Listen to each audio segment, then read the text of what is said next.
Now, as Reverend Thomas gathers his notes and his thoughts, I'm sure he has a wonderful lesson for us that he's just itching to share. He's had 2 weeks to prepare.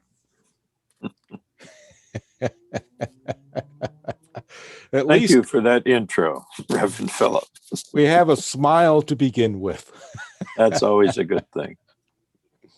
Divine Creator, Father, Mother God, we come before you once again with open hearts, open minds, seeking thy divine wisdom and guidance in our lives. May that which comes through your speaker this day be for the highest and best good of each one hearing this message. Amen and amen. Well, today I thought we would revisit the 18 Rules of Living by the Dalai Lama. And Reverend Philip had suggested that that might be something that I would expand on and return to. And it's not exactly in the form it sounded like when he mentioned that, but today it is our subject. I'm going to, I would like this to be a discussion, but I'm going to read through these 18 rules first, and then I'm going to pick a few of these to expand on. And but I want you to feel free to jump in if you have a comment, you have a question, if you want to contribute in some way, if you want to discuss something. So don't wait for me to ask. You're not going to disturb things if you jump in. I really want this to be a free-flowing discussion. All right, the 18 rules. Number 1, take into account that great love and great achievements involve great risk. And number 2, when you lose, don't lose the lesson. And number 3, follow the 3 R's. Respect of self, respect of others, and responsibility for all your actions. Number 4, remember that not getting what you want is sometimes a wonderful stroke of luck. We maybe all can remember experiences for that one. Number 5, learn the rules so you know how to break them properly. Number 6, don't let a little dispute injure a great friendship. Number 7, when you realize you've made a mistake, take immediate steps to correct it. And number 8, spend some time alone every day. 9, open your arms to change, but don't let go of your values. 10, remember that silence is sometimes the best answer. 11, live a good, honorable life. Then when you get older and think back, you'll be able to enjoy it a second time. 12, a loving atmosphere in your home is the foundation for your life. 13, in disagreements with loved ones, deal only with the current situation. Don't bring up the past. 14, share your knowledge. It's a way to immortality. 15, be gentle with the earth. 16, once a year, go someplace you've never been before.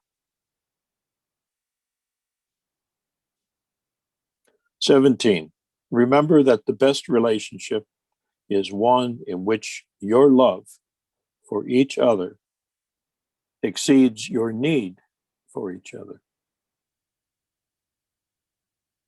And 18, judge your success by what you had to give up in order to achieve it.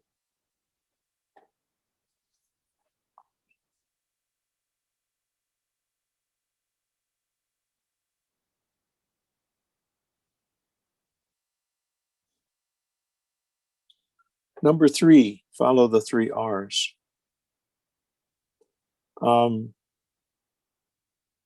This idea of respect for self, respect for others. What does respect mean? It means to love. It means love. And what does love mean? I would say that it means to like yourself, to like the other, to value yourself, to value the other, to care about yourself, and to care about the other, and to cherish yourself and the other. And of course, if we can't love ourselves by all of those definitions and even more, we certainly can't love another in that same way.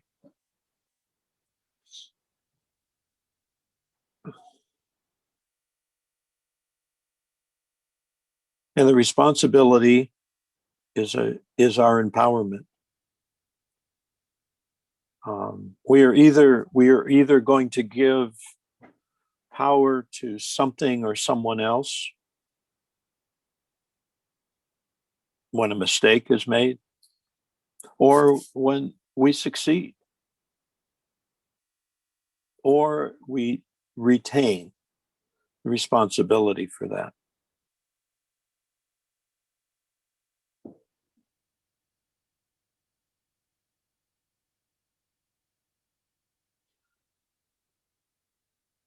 The respect for others and the respect for self, speaks to that we are all one, that we're all in this together, and that we are not on separate journeys. We are on a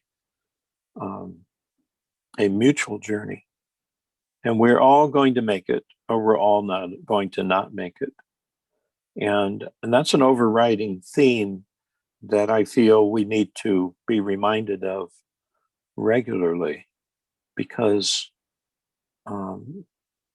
it makes it harder to blame or dismiss others, particularly those that are doing something counter to what we know is a better direction. The situation in our country and our world today is one of great division and great polarization. But as much as we would like to just discount all the ones that are wrong, because we're all certainly right, correct? we're the good guys. They're the bad guys. How it would be, I think the human tendency is it'd be nice to just cut them loose and move on and into bigger and better things. But, we can't leave our left arm behind and favor the right, that it's all part of us. We're all part of a single whole. And that we need to remind ourselves of that. And that the ones that frustrate us the most, the ones that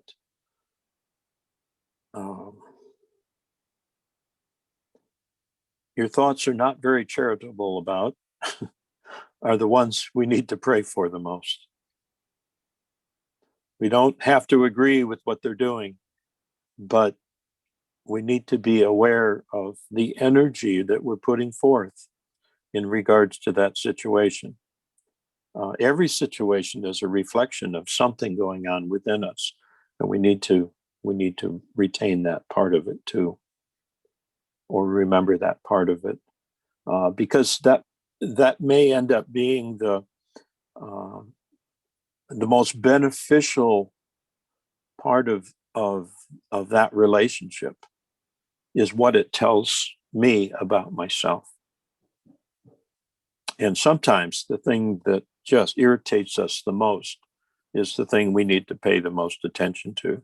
And the thing that we need to find is hanging out and happening right here at home, and we just don't see it. We really are a blessing to each other.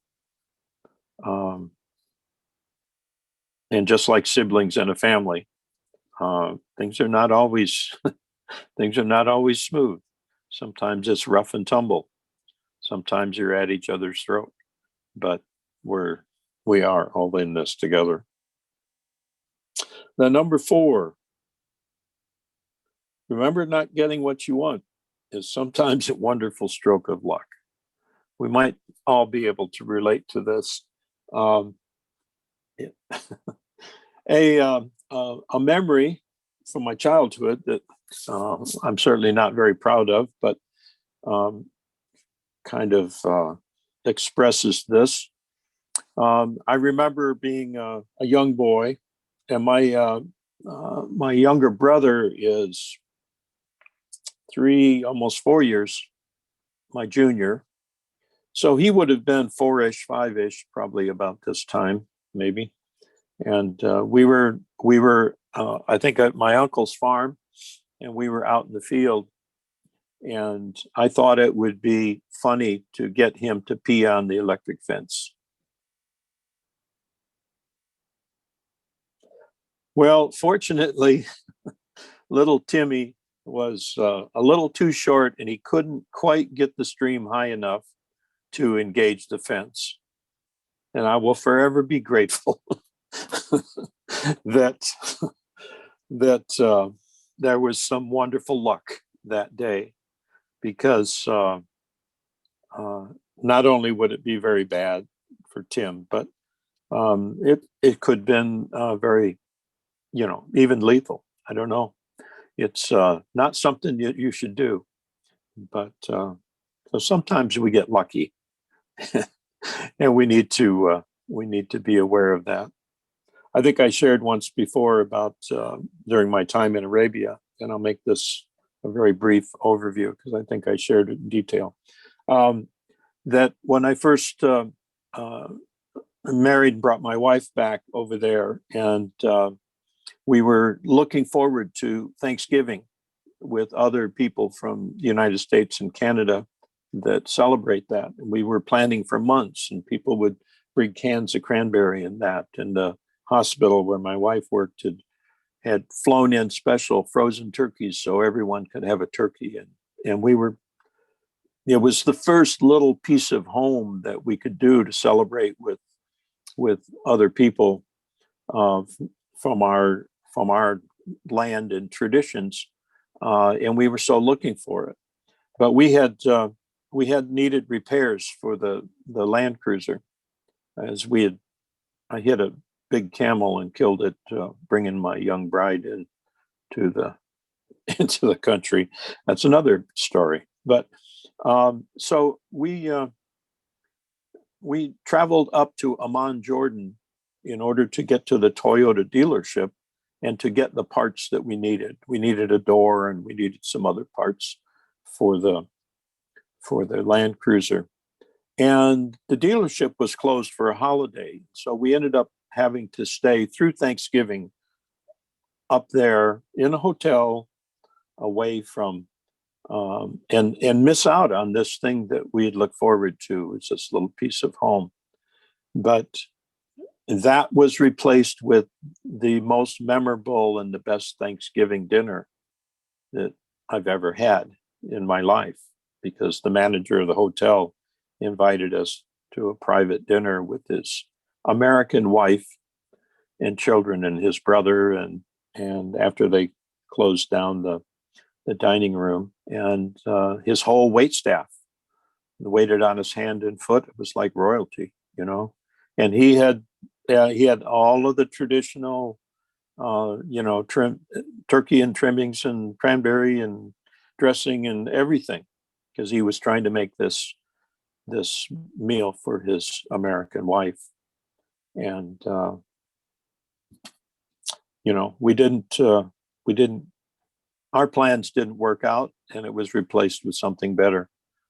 And that reminds me of that old saying of, if you want to make God laugh, tell him what your plans are, kind of a thing. So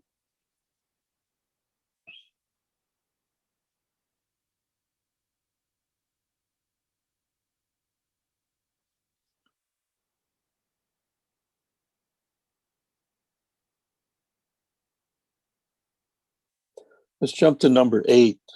Spend some time alone every day. Now,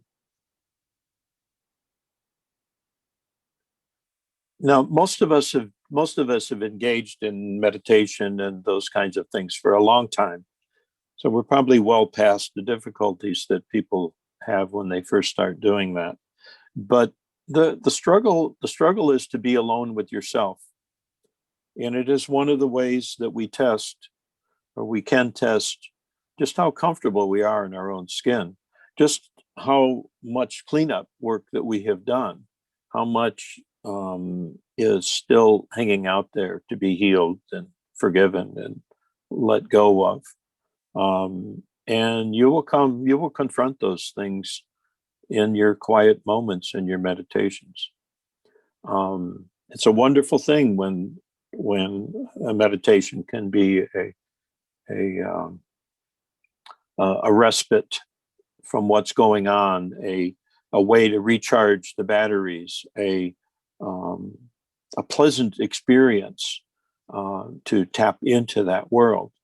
But it can take some work getting there. The things that come up that interfere with a really deep and wonderful meditation, we should pay attention to, because it's perhaps the next thing that we need to pay close scrutiny of and come to terms with, apply forgiveness, be able to let go. I like the terms coming to peace with, and that whatever's in our past, we have to come to peace with all of it. Particularly the things that embarrass us the most, or the things that still bring about strong emotion. We need to find a way to come to peace with those things. Being alone with yourself, being comfortable with that, means never feeling alone, because we connect with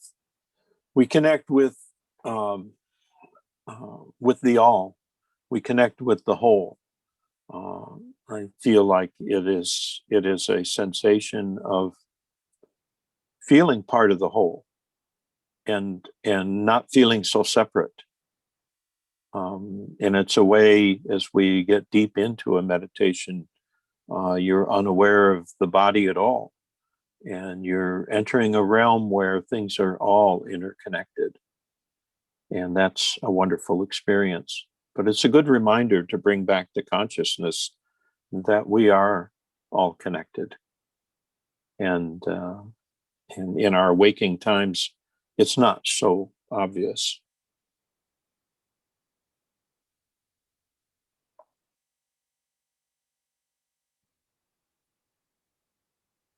Number 9, open your arms to change, but don't let go of your values. That's a powerful one.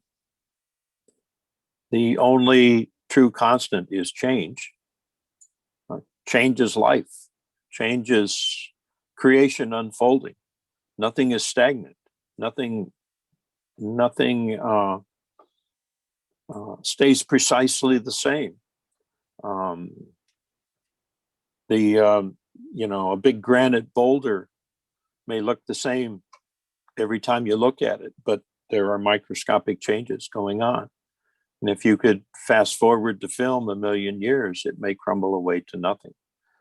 Things are always in movement and changing. The water is a good example of what happens when it's not allowed to flow. It becomes stagnant. It loses all its vitality. It is no longer life-giving and nourishing. It becomes something toxic and poisonous. Water needs to flow. um, as life needs to flow. Life is constant change. Um, the our biological scientists will tell us that, you know, in every moment that there are thousands or millions of body cells that are dying and being replaced by new ones constantly. That's a constant process that is happening with us. It is change. We see things in a way that is perhaps slowed down enough that we can appreciate it. It's in the change of seasons.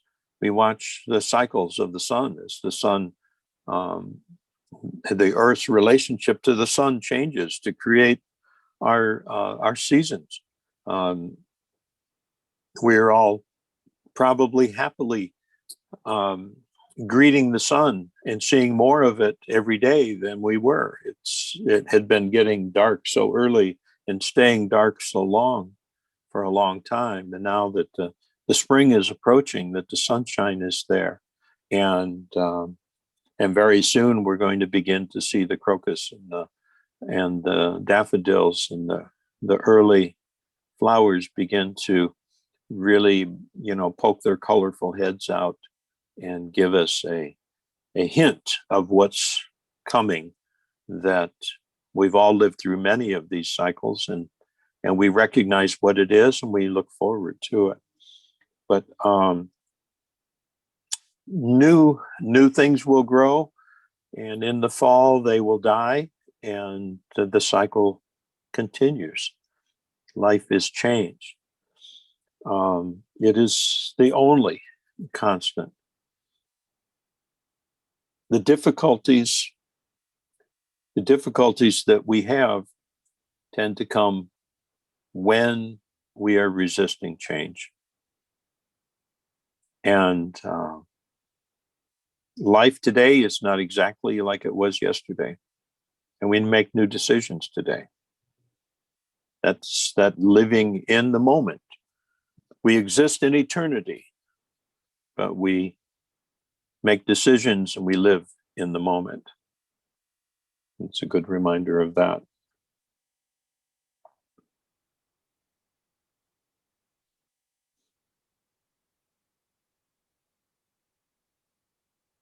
I feel like that's a good place to end my comments and open this for some discussion. No one has felt like jumping in. Maybe I didn't take enough breaths to give you an opportunity, but anyway, please, comments from anyone.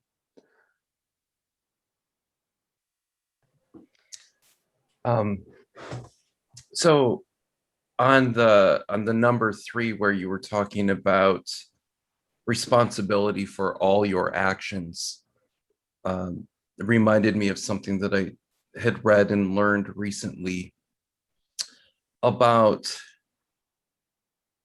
understanding intention versus impact, and how often we try to explain ourselves out of situations that we've gotten ourselves into to say, well, that wasn't my intention. Right. And so for me, one thing that I've applied is and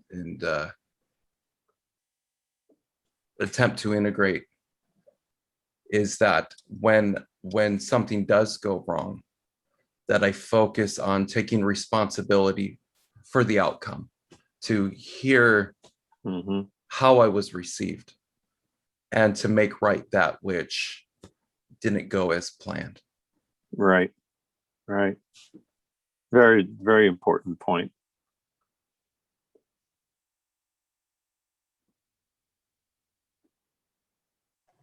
So, Daryl, do you acknowledge the misperception? Curiously?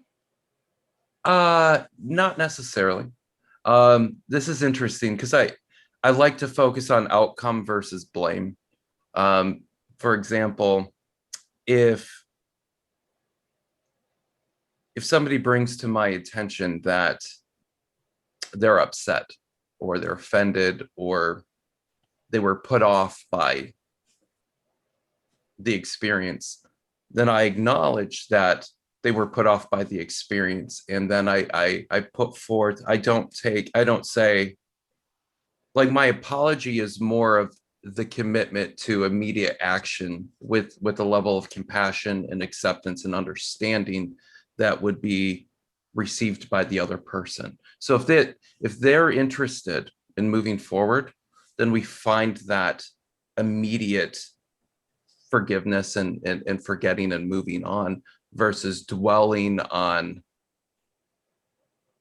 this experience too much. So it's more of having that compassion and connection and care versus figuring out who is right and wrong. It's just about saying, oh, okay, I recognize that what I said and did impacted you in a negative way, and I'm deeply sorry for that.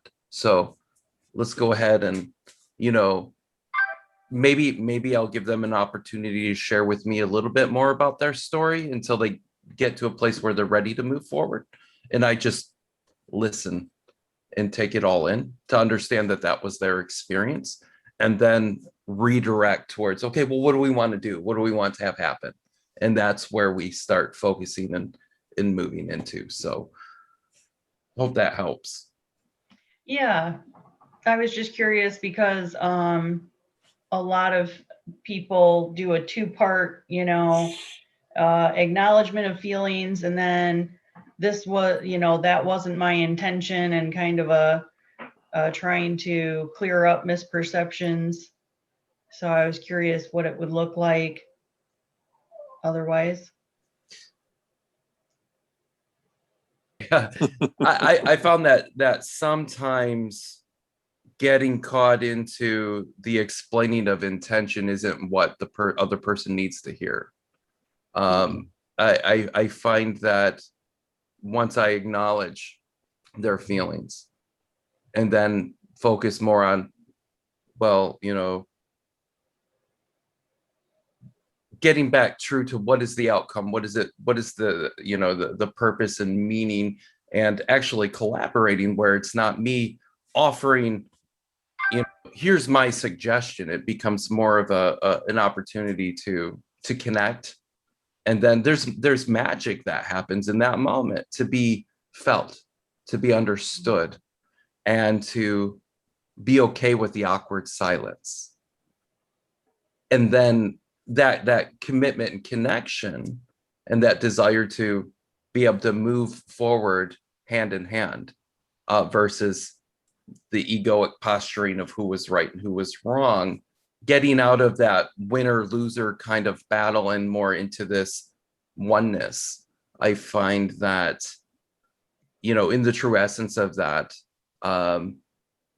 re-engaging and redirecting as quickly as possible towards the outcome, the acknowledgement, and then where we focus is the direction we'll move. So I don't want to be focused backwards, right? So I try to adjust to focus that forward movement in a balanced way. Yeah, that makes sense, as most people are looking for empathy and validation. Well, the other aspect I might suggest here is that, our need to justify our actions, that was not my intention or whatever, is driven by our own insecurities. So we are freed from that if we have worked on our own stuff, and free to concentrate on the current moment and what happened to this person that has experienced this negative thing. And it's irrelevant whether it was our intention or not.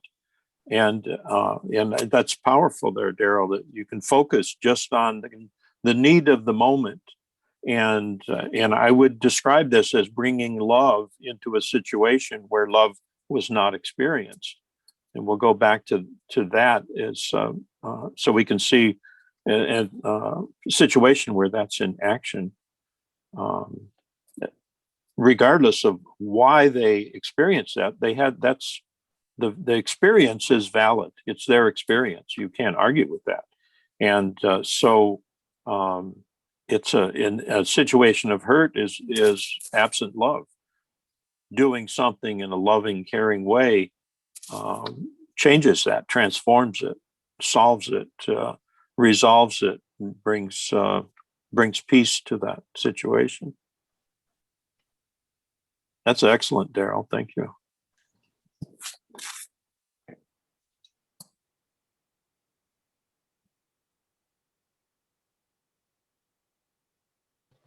Well, I feel like there was a lot to unpack there with the 18 different, it's kind of like 18 different subjects. Well, there are. Yeah, so I feel like we could probably discuss one or two each service, but I just jotted down some things that stuck out to me. You talked about respect for self, respect for others, responsibility. And I liked what you said, especially for this time, you know, in this last year with so much division and, you know, people not acting in love, people acting out of that division or hatred might be too strong of a word. Maybe sometimes it's not for some of the things that we've seen, but you know, so I just, for myself, I've found that it brings me peace when somebody's acting out of fear or, you know, not being compassionate, to just want for their highest good and put that out there, you know, pray for their highest good, kind of introduce or interject some energy of love. Well, again, it's that, you know, recognizing as a fear being absent of love, that you bring love into that situation. It's like turning a light on in a dark room. It transforms the situation, and love is going to be the answer. And it's, if we're not all caught up in our own knee-jerk reactions to things, then we're free to respond in a loving way when we see that, okay, there's a fearful moment that's missing love, and I want to pour love into that situation. It's not necessary to judge it. In fact, it's really hard to really be loving if you're judging it. If we're judging it, we're really kind of trying to validate our own position more than anything. But to just see it for what it is, and that, you know, this is a situation that needs love. It's as simple as that, and not needing to go beyond that, and just pouring love into it. I mean, anytime people are taken, something has persuaded them that is fear-based, it's, you know, love is going to be the solution. So, and I mean, what's more obvious than in our political environment that, you know, negative ads get votes? I mean, that's been the reality for a long time, and hopefully there's going to be a paradigm shift where, you know, voters begin to, you know, want hope. And what's your vision? You know, not can you beat up on our enemies, the other party, you know, or whatever, people that think differently. But both sides will put negative ads out there, and people respond to that. Does it matter whether it's true or false? Not really. If the reaction is the same, it's the energy we need to concentrate on. And when the energy is fear-based and not love-based, that's the only thing we need to know. Yeah, like attracts like, and it certainly calls. It's like energy, you know. So I like the idea of that conscious choice of you know, deciding to pivot and choose love.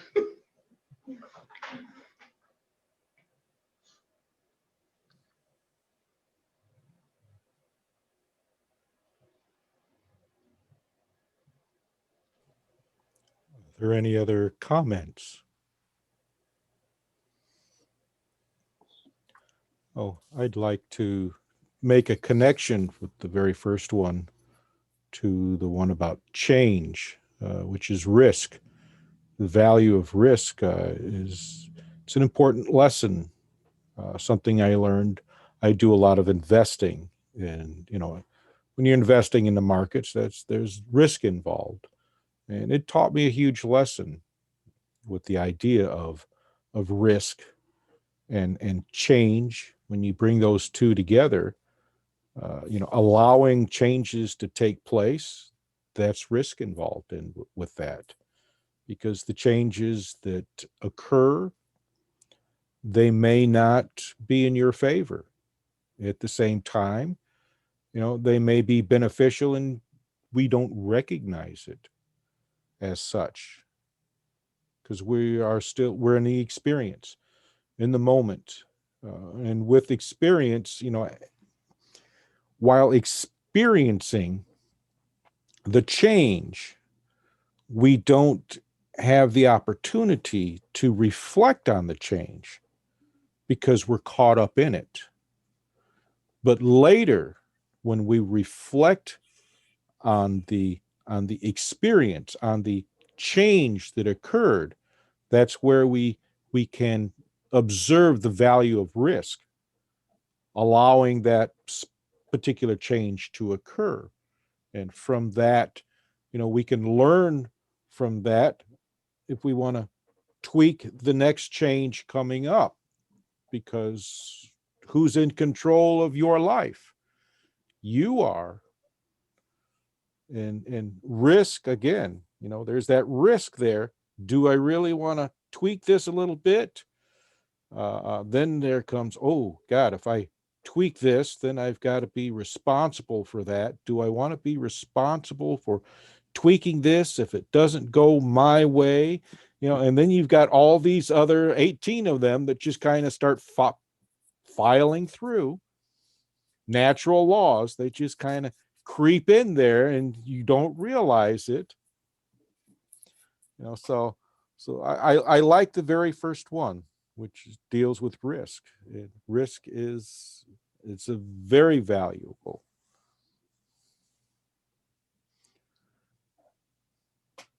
So, last opportunity for all of you to comment on Reverend Thomas's talk. To add, go ahead. Just real quick, and again, that number one, in risk. It's just reflecting on personal experience. When we take a risk and it doesn't go well, it's funny because sometimes, well, all the time, when that happens, we get that feedback, we get that data, we get that information. And, I think sometimes, even though it may feel horrible and it may leave us in a very uncomfortable position for a period of time,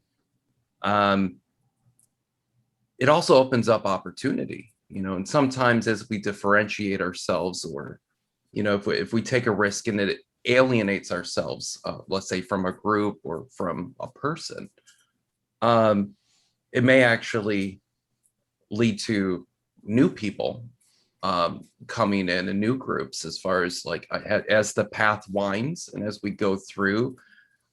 Sure, we don't like to feel uncomfortable, and we don't like upsetting people, and we don't like causing conflict, but there can be a lot of good that comes out of that, and so I really like that great love and great achievements both involve getting risk, and risk involves failure, and learning how to integrate that failure in a way where we're not hung up on it or develop a trauma, but that we can rebound and use it as an opportunity, like a springboard. Yes, thank you. Excellent. So, Reverend Thomas, would you like to wrap it up? Well, what comes to mind with what Daryl has just said was that I like to say everything is a blessing. And some blessings take some assembly.